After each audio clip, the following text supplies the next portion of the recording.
Bonjour, je m'appelle David Vauclair et je suis ravi de vous retrouver pour ce 177e numéro d'Au cœur du monde. Notre objectif, décrypter 5 nouvelles de relations internationales qui marquent ce début de semaine. Ce podcast vous est proposé par les écoles du groupe Compétences et Développement et je vous invite vivement à les découvrir. Commençons par des vœux pour nos auditeurs musulmans. Ramadan Moubarak, bon Ramadan à toutes et à tous. Le Ramadan, vous le savez, est le nom du 9e mois du calendrier lunaire hévirien.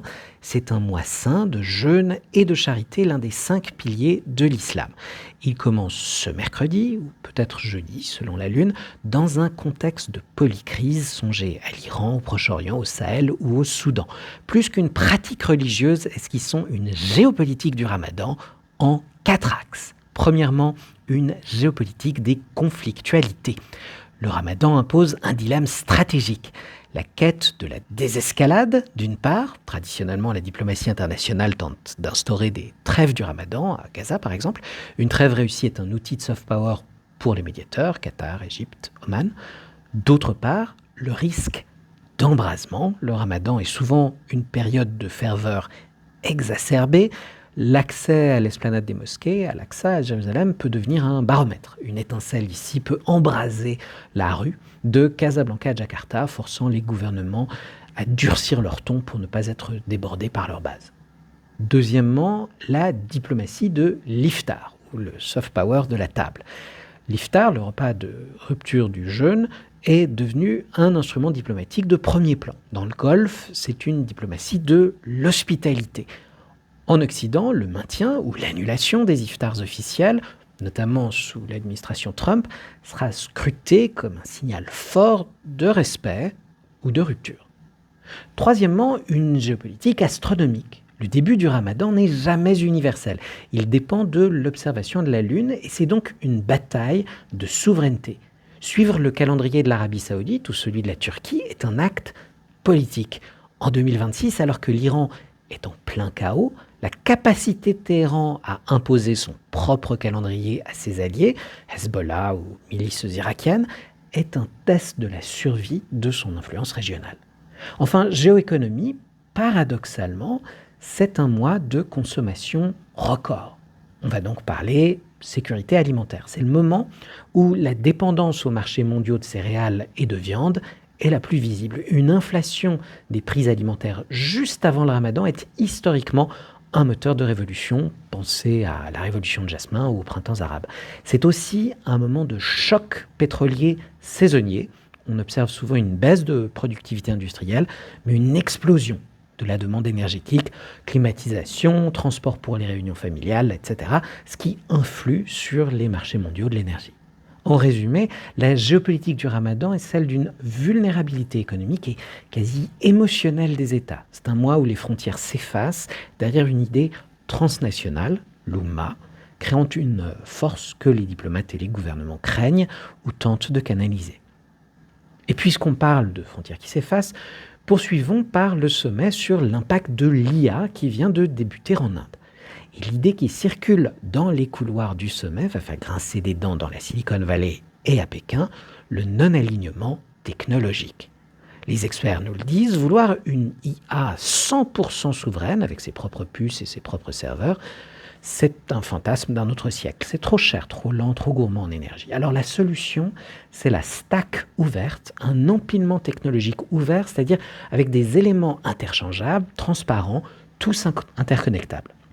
L'idée est simple, plutôt que de construire chacun son petit château fort numérique, des puissances moyennes comme la France, l'Inde ou le Maroc s'unissent pour créer un socle commun d'IA en open source. On partage l'infrastructure, on mutualise les modèles, mais on garde jalousement nos données, nos spécificités culturelles. C'est la fin du choix binaire, soit être une colonie numérique de Microsoft, soit s'enfermer derrière une muraille de Chine. Le message de New Delhi est clair. En IA, la vraie souveraineté, ce n'est pas de tout posséder seul, c'est de s'assurer que personne ne possède tout à notre place. Demain, votre IA médicale ou votre conseiller bancaire ne sera peut-être plus made in USA ou made in China, mais fait en commun. Et c'est peut-être la meilleure nouvelle de la semaine. Continuons avec Munich, où la conférence sur la sécurité n'est plus vraiment un colloque feutré pour experts en tweet débattant de théorie des relations internationales. L'ambiance est à la démolition contrôlée. Réellement. Son président, Wolfgang Ischinger, a lancé le week-end sous le thème Under Destruction, un ordre international sous pression à l'heure des politiques à la boule de démolition. Et très vite, la question n'était plus de savoir si l'ordre mondial vacille, mais qui est aux manettes du bulldozer. Côté américain, le secrétaire d'État Marco Rubio a donné le ton. Les États-Unis ne seront pas les gestionnaires polis du déclin occidental. Message ferme, mais ovationné. Alors pourquoi ? Parce qu'à la différence de Vance l'an dernier, Rubio parle encore de civilisation occidentale, de valeurs partagées, de destin commun. Mais derrière l'enrobage, pas de changement stratégique, pas une seule mention de l'Union européenne. Alors une Amérique qui se dit enfant de l'Europe, mais qui reste hostile au projet européen lui-même, est-ce vraiment une réconciliation transatlantique ou la version polie d'une même méfiance structurelle ? Les Européens, de Ursula von der Leyen à Mark Rutte, se disent rassurés. Est-ce sincérité ou diplomatie prudente ? Vous jugerez, d'autant que Rubio a ensuite fait escale chez Viktor Orban et Robert Fico, deux eurosceptiques notoires.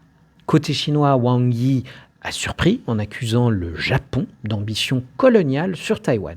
Une inversion rhétorique spectaculaire quelques semaines après des manœuvres militaires chinoises autour de l'île. Pékin tente clairement de présenter Tokyo comme le fauteur de troubles régional. Le ministre japonais de la Défense, Shinjiro Koizumi, en réponse, a établi un lien direct entre l'Ukraine et l'Asie. Selon lui, la sécurité européenne et la sécurité asiatique sont indivisibles. Même idée chez Volodymyr Zelensky, sans défaite claire, Vladimir Poutine n'a aucun intérêt à une paix durable. Au fond, Munich 2026 pose une question simple. L'Europe veut-elle être protégée ou devenir puissance ? Car si l'Amérique reste impériale, même en version policière, l'autonomie stratégique n'est plus un slogan, c'est une nécessité. Achevons par la RDC. En République démocratique du Congo, un nouveau cessez-le-feu sous médiation angolaise doit entrer en vigueur face au M23.